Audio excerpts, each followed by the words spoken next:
Hello again, spooky scholars. Professor Nemo here, and welcome back to another episode of Screamology, your masterclass in horror. If you are just joining us for the first time, welcome. Screamology is a podcast that will have you getting your master's degree in all things spooky. We dive deep into the horror genre through expert insights and movie analysis. If you've already attended class before, welcome back. This is episode 4 of our Horror 101 season, and today we'll be talking all about the psychological reasons of why we like horror. Why do we love being scared? Why are we drawn to the macabre? I will be joined by Professor Mathias Clasen as we dive deep into the answers to these questions and discuss these topics a little bit deeper. I hope you enjoy our chat and do let us know what you think about our discussion. So let's get into it. Here is my chat with Professor Mathias Clasen on the psychology of scares. Enjoy!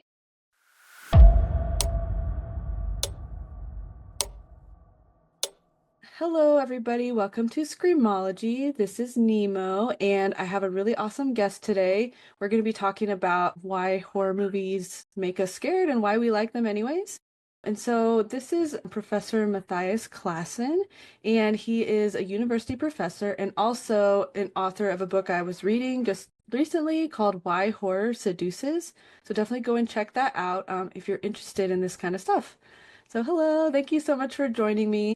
The invitation. Of course.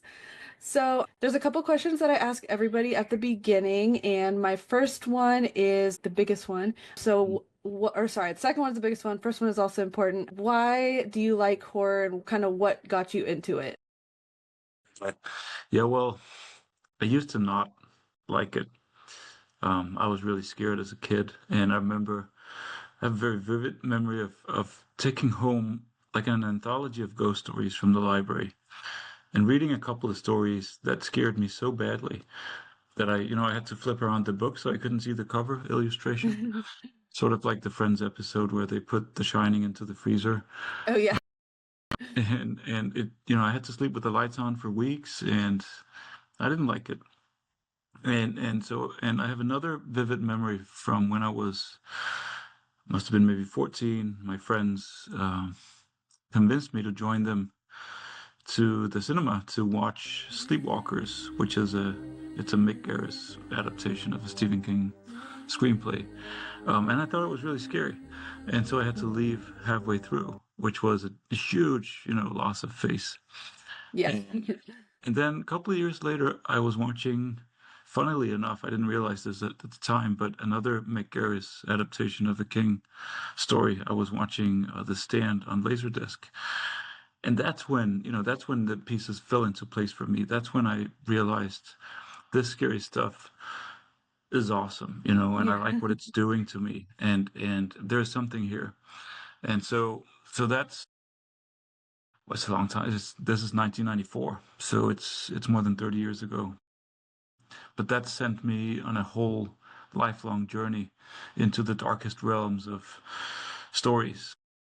Literature, I read my way through the Gothic tradition. I read the Lovecraft and the Poe and, all the old school Gothic romances. I started watching classic slasher movies and Universal horror movies, all of that stuff.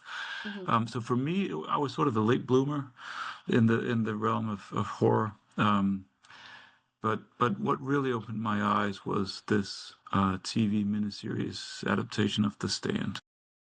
Okay, yeah, definitely. Mm. Nice. I don't think I've seen that, so I'm gonna put that on my list to watch. It's awesome. I'm always looking for new things to watch, so perfect. The next one, which is actually the most important one, is what is your favorite scary movie? I know that's kind of hard, but if you have a favorite. It's a question I get asked a lot, and I should have an answer ready, and I don't, because there's so much. Carpenter's Halloween has a special place in my heart. Yeah, I teach it whenever I get a chance because it's really a masterclass in low budget but highly effective movie making. It's a very simple premise, this creepy guy with a mask and a knife chases these young people and they're trying to stay alive. And the techniques it uses, the kind of the way it builds suspense, for example, by letting us in the audience know that Michael Myers is there, but we know that the protagonists don't realize he's there, and their lack of knowledge makes them more vulnerable. Same as in Jaws, that's another of my favorites. We know the shark is approaching. We know that the characters don't know that the shark is approaching, and so that creates a whole kind of empathic horror response that I like. Um, but there's also a lot of new stuff. I like some of the funny stuff. I was just recently rewatching Scream, Cabin in the Woods. That stuff. I like that stuff as well. Yes, definitely. Yeah, Ghostface is my favorite guy, so I love Scream. Right. Yeah, I think when I think about it, usually I tell people that like watching The Ring and stuff was my first horror thing, but I think I watched Jaws a lot earlier than that, so that's actually probably my real first one. And so then my other question that I usually ask is, what's your favorite horror franchise? Is it Halloween or do you have a different one? I don't love the Halloween franchise because I only love the first movie. I like the Scream franchise, first five movies anyway. Also because you mentioned Ghostface, and one of the fun things that Scream did, other than, poke fun at the tropes and the cliches and sort of construct I think an essentially realistic filmic universe in which people watch horror movies because that's what people do in real life, right? And there's so many horror movies in which the characters don't realize that, if there's a weird sound in the basement, don't go check it out. Right. But they know this in Scream. But there's also an interesting twist, I think, on the slasher villain, who can be anyone, because anybody can be behind that mask. And in the first Scream, of course, it's two guys. So that's something really interesting in Scream is that it's the final girl. It's Sydney, who carries the franchise, whereas in most other slasher franchises, it's the villain.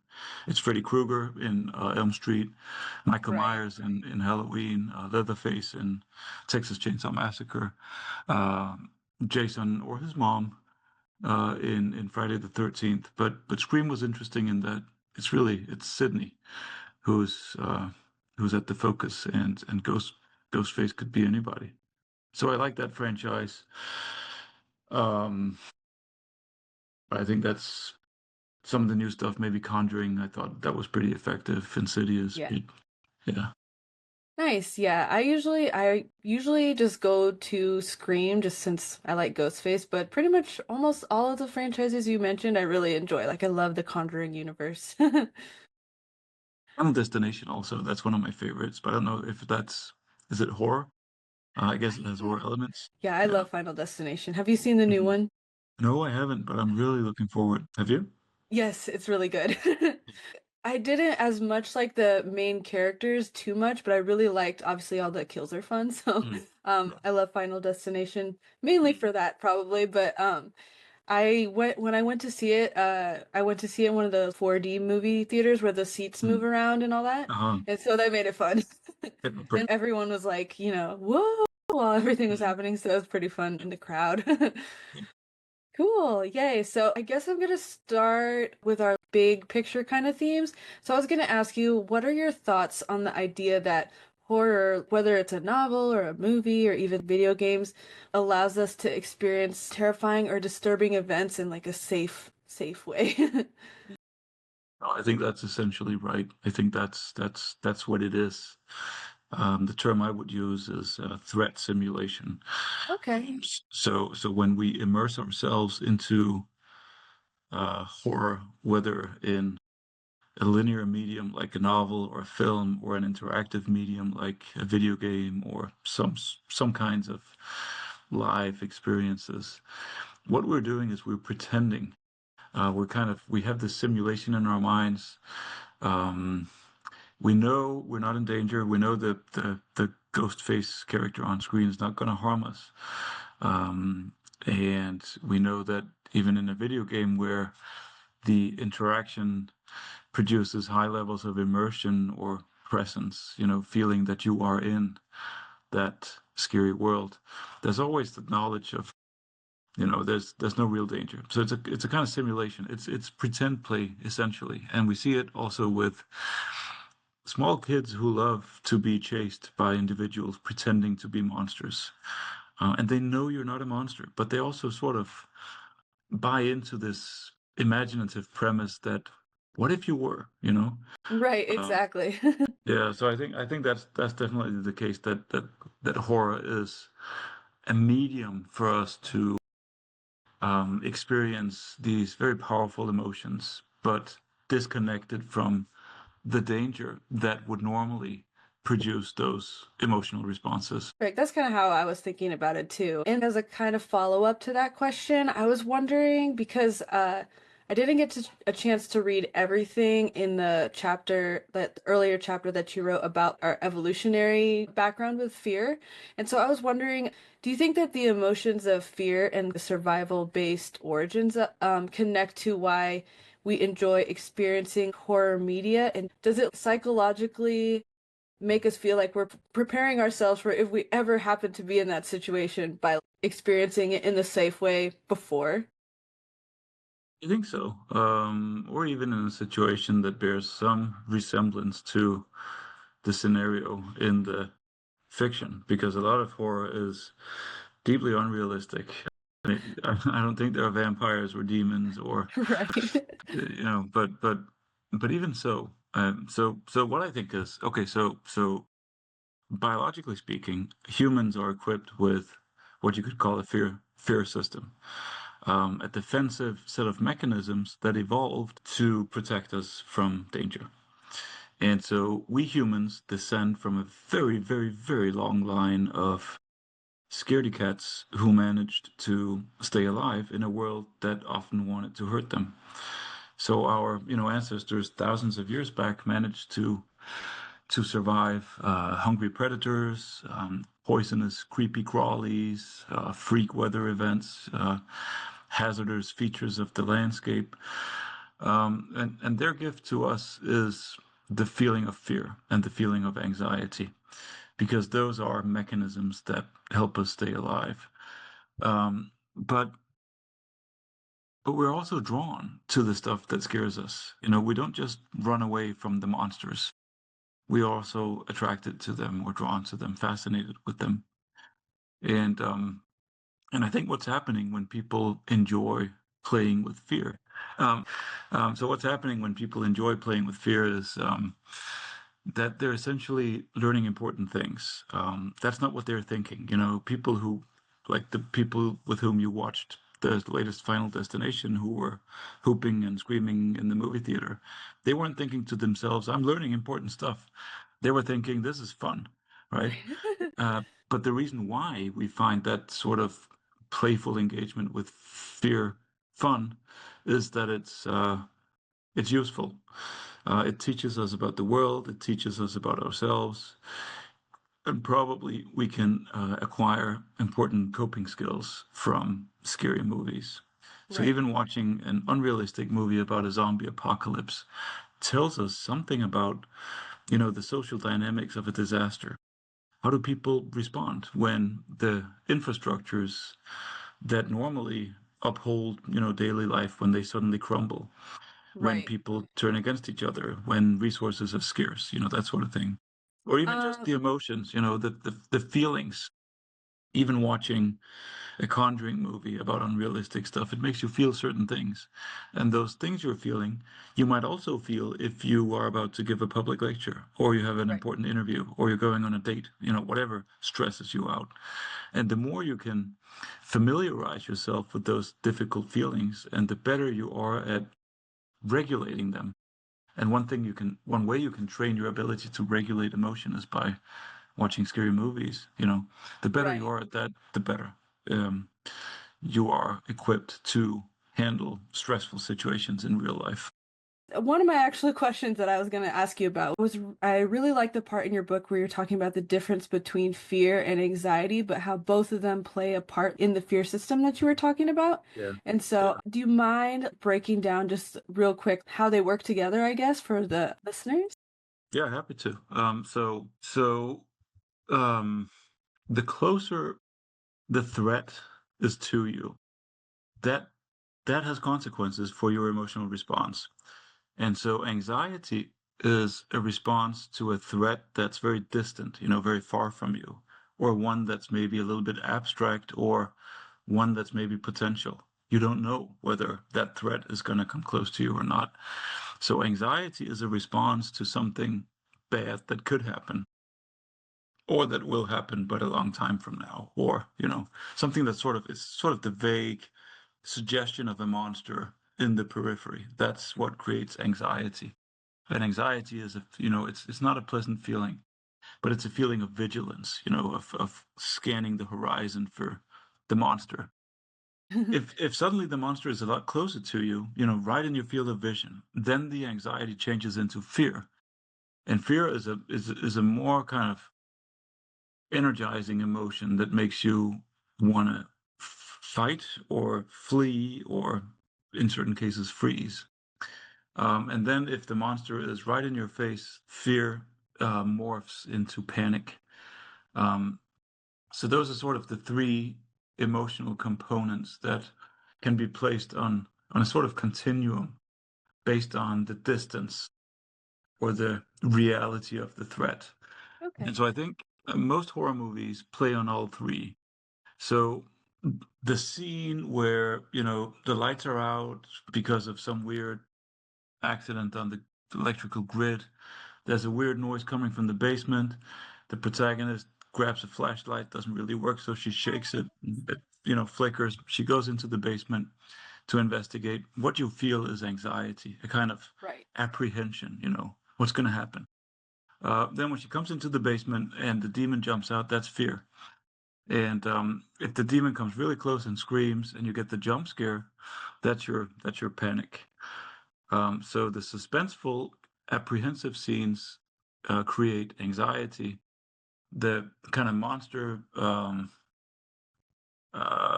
meetings, I guess, create fear, and the jump scare effects when there's a sudden kind of appearance of a powerful audiovisual stimulus. That's when you get the panicky.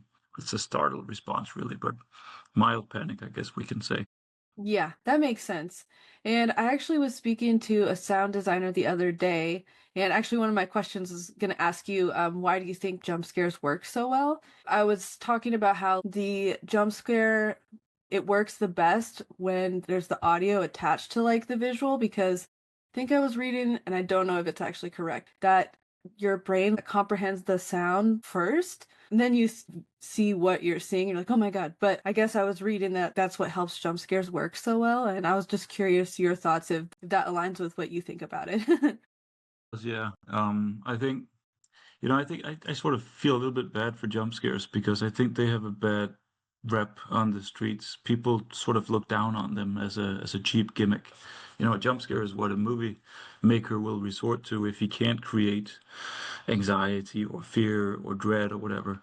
But I Mm, don't think that's quite fair because, the best jump scares are miracles of choreography.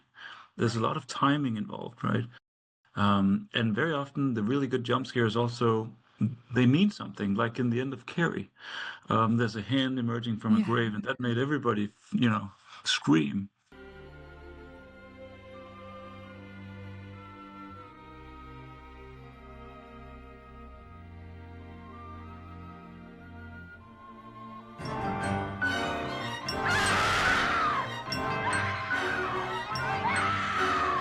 Oh, yeah. But that, but that's it's sort of an embodiment of a psychological state of guilt felt by the survivor.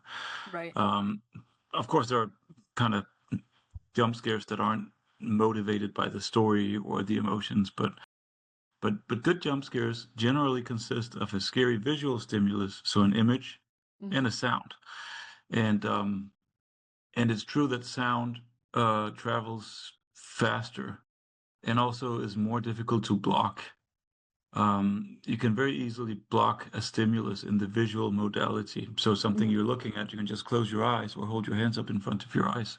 You can't Right. really close your ears. I mean, you Yeah. can try, but sound travels through the skeleton, especially low frequency sound. And it's processed very quickly in the brain also. So I think it's true that a really good jump scare has a visual side and an auditory side, and it works extremely well because what it does is um, it aims at an even more primitive part of the nervous system than fear or anxiety. It aims at uh, creating a startle. And that the startle response is really biologically primitive. We share it with, you can jump scare a frog if you wanted to, a cat, Yeah. a pigeon. It's really an orienting response to a sudden cue that could indicate danger. And so the whole organism orients itself to whatever that cue might be. And so I think that's why the jump scare is so effective when it's well made. Um, but of course, people have come to expect jump scares from horror movies, and they have Right. maybe 10 jump scares per horror movie on average.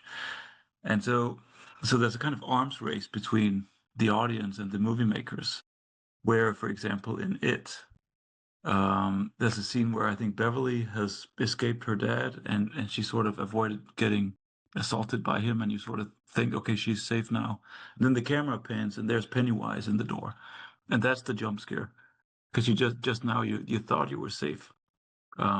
So there are interesting ways to create jump scare effects, and the psychology and physiology of the jump scare, that's really interesting stuff. I was thinking that too, and the other one that came to my mind was at the end of Friday the 13th. I feel like I know a lot of people, like you said, they expect the jump scare, but sometimes I like you expect there's gonna be one at the end, but sometimes you really don't see them coming, and I totally did not see that one coming when I first watched it, so I was like, that one was very effective. It scared me because I was watching with headphones.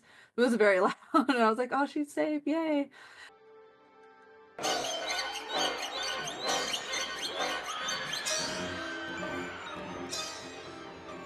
So yeah, I agree. They could be very effective if they're timed at the right time. Then I was gonna talk about physical and psychological reactions, I guess. And so I was gonna ask you, what are some typical physical reactions to horror? And then is there a specific reason why each one appears, or maybe just maybe it's the same reason that all of them, work, but I guess. So when horror movies are effective, we can expect certain psychological, physiological, behavioral responses. So your mind does certain things, your body does certain things. And when we do research out in the field, this is something my colleagues and I do a lot. We go to haunted houses and we put equipment on guests to see how they respond. If you're interested in measuring fear, there are essentially three dimensions you can measure. And one is the subjective dimension. What does it feel like? And that's sort of difficult to measure objectively, but you can ask people, having just seen this movie, how afraid were you on a scale from 1 to 10? So that's getting at subjective, phenomenological dimension of fear. Then there's the physiological one. So what happens in your body? And that's what you're asking about. So when people are afraid, they will find that their heart rate increases, their heart beats faster, and that's because the heart needs to pump out resources to the big muscle groups in the body so that you're prepared to fight or flee. Sometimes people feel they have sort of dry mouth and butterflies in the stomach when they're afraid. It's a byproduct of the digestive system sort of putting itself on pause because you don't need to digest your lunch when you're being chased by a guy with a chainsaw and a hockey mask. exactly. No. Um, there's also you sweat a little bit, so that's something we also measure in the lab or in the field. You can measure how much people are sweating. It's called galvanic skin response or electrodermal activity. And that's what you measure in a lie detector test, basically, because when people lie, they feel a little bit stressed. Yeah. And you can measure that by putting electrodes on two fingers and measuring the current that flows between the electrodes. So that's also a physiological dimension of fear. You can also feel that you get a little bit cold or clammy, and that's because the skin temperature drops when you're afraid. Again, with the resources being diverted to the big muscle groups and away from areas that aren't crucial in a threat situation. And then you have the whole behavioral side where people might open their eyes very wide to take in more visual information. They might sort of there's something called a horizontal stretch that people sometimes do when they get jump scared, especially. stretching their mouth, which has the effect of tightening muscles in the neck to protect the neck from attack. They sometimes, yeah, they sometimes move their hands to protect the soft parts of their, places where they're vulnerable, the guts from attack. And so a whole range of fairly predictable downstream psychological, physiological, and behavioral effects that you can observe when people feel fear in real life, but also when they're watching a very effective scary movie. So I read once that gore that feels realistic. I don't know if realistic is the right word. But if it's someone's nails getting ripped off or biting through your tongue, that sometimes it could get like a stronger reaction than, say, someone chasing you with a chainsaw, which is still scary, but obviously probably not going to happen. Do you have any like insights on why that might be? I think essentially the response we're talking about here is disgust more so than fear or dread or anxiety. And disgust, I mean, that's also a gift from evolution. That's also a biological defense mechanism. But disgust evolved to keep us safe from pathogen, essentially. So we feel disgusted when the body is violated. You know, if you see a picture of a head that's exploded or somebody who's been run over by a truck, that tends to make us disgusted. It's a form of disgust called pathogen disgust. There's another kind that's called moral disgust. That's the response you have to a norm violation. But I think those horror movies, and that's, I guess, most probably that features some kind of depiction of body violation or gore. What they're playing on is this feeling of disgust, and that's very powerful, especially to people who females especially tend to, statistically speaking, respond more strongly to disgusting stimuli. And there's also some individual variation. So some people really they have to look away if there's a horror movie in which somebody's getting a sharp object jammed into their eye, or as you say, fingernails ripped off.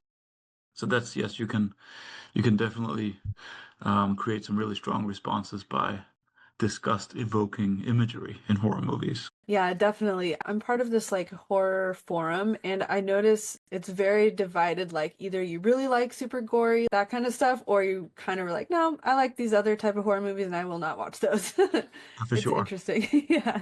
It is really interesting. And I think I don't think it's only, whether you have a sufficiently low threshold for that sort of stuff. I think for many people it's really it's a form of aesthetic appreciation. Almost like going to look at an artwork and not just responding to the motive, but also kind of appreciating the brush strokes and the technique.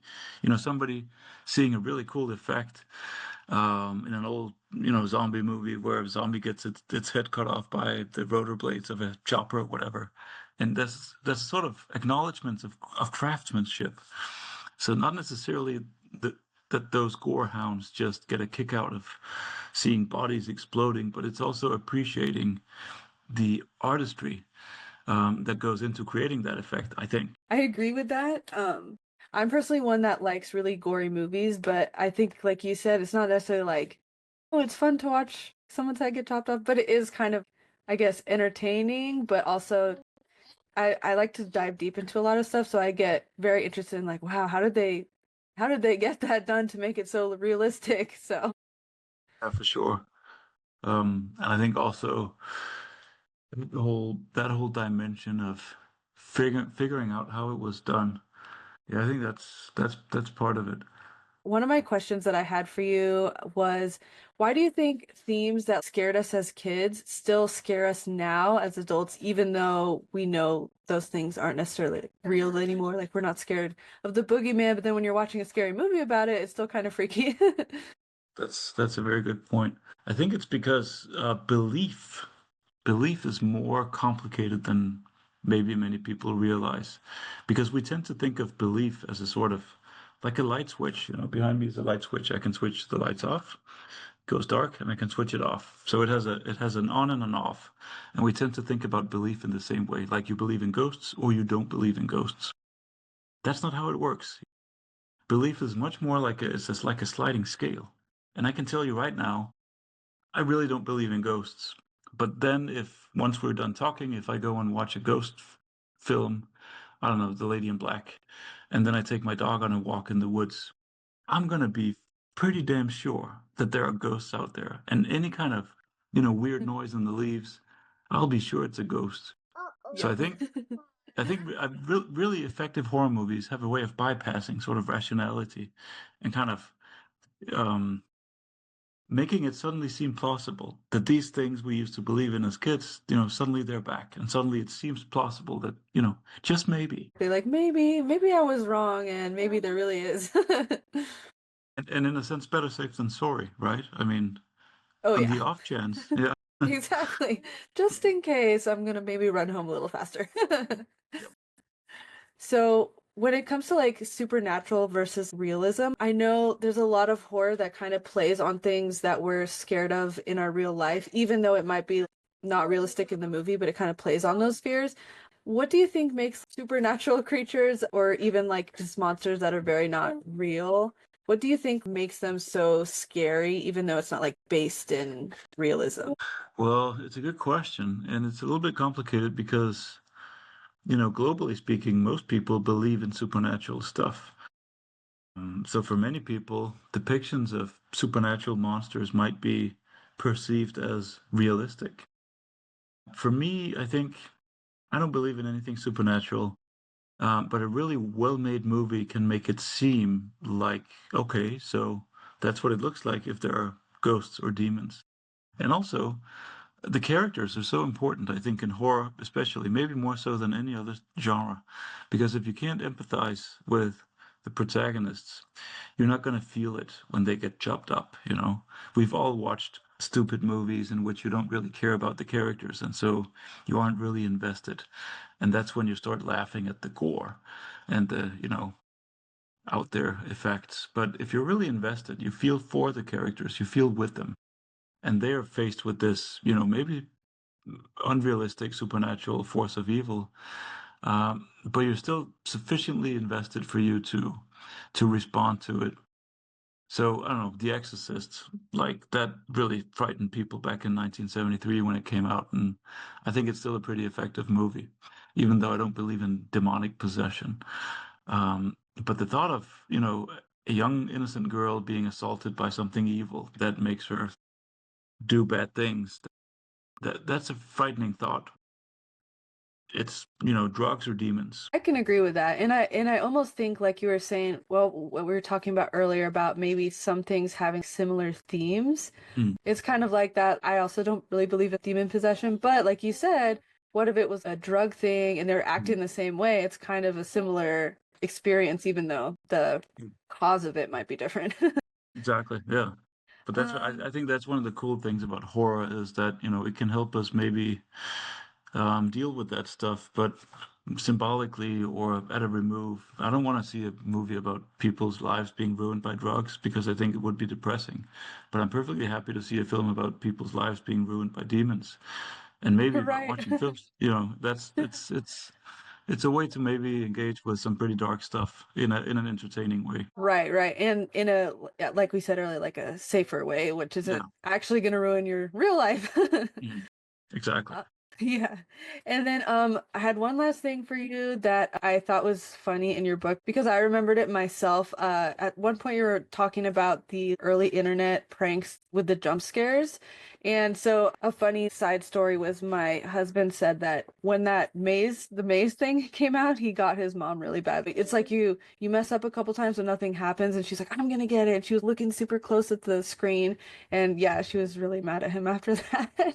But I was gonna ask if you remembered the one where it was the car driving down the really windy road and then the loud thing comes out because that's the one that really got me. And then anytime anyone wanted to show me on the computer, I was like suspicious a little bit after that. Sure, that's a German coffee commercial. And the text goes something like, "You've never been this awake before." But it's really cool, it plays on that same misdirection. So you're following the car, and then suddenly it's gone, and you're looking real close, and then boom, there's Yes. the monster. So Oh that's yeah, that's the kind of timing we were talking about before. exactly. Especially when you're so unsuspecting because it's such a Yeah. regular image or video. You're Yep. like, where's the car? I'm gonna just follow it. Yep. It did kind of remind me of that early scene in The Shining when they're driving up to the Outlook. Yeah, I had that thought too. It does remind you of that. Maybe that was a conscious decision. I don't know. I know, that just came into my mind. I never thought of that, and then I was like, actually, it's kind of like that scene.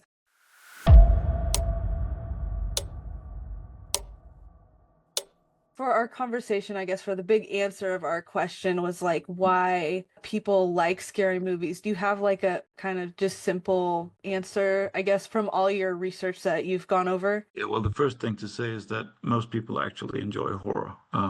It's not a niche phenomenon.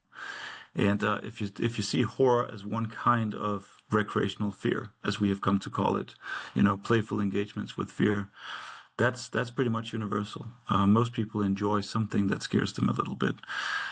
And why do they enjoy it? I think we enjoy horror because horror is really useful for us as a way to engage with the darker sides of life and as a way to prepare for the bad stuff that life sometimes throws at us. Okay, that's a great, easy way to understand it. All right, everybody, thank you so much for listening, and I hope you really loved our chat. So thank you, Matthias, for talking with me. I really appreciate it. And is there anything like social media or website or anything in case anybody wants to kind of see what you got going on or keep up with you? You should check out the Recreational Fear Lab, and the website is fear.au.dk. Awesome. That's going to be really cool. I'm going to add that into my show notes so anyone can just click on the link. Mm-hmm. Thank you. Perfect. Thank you so much. Thank you for coming.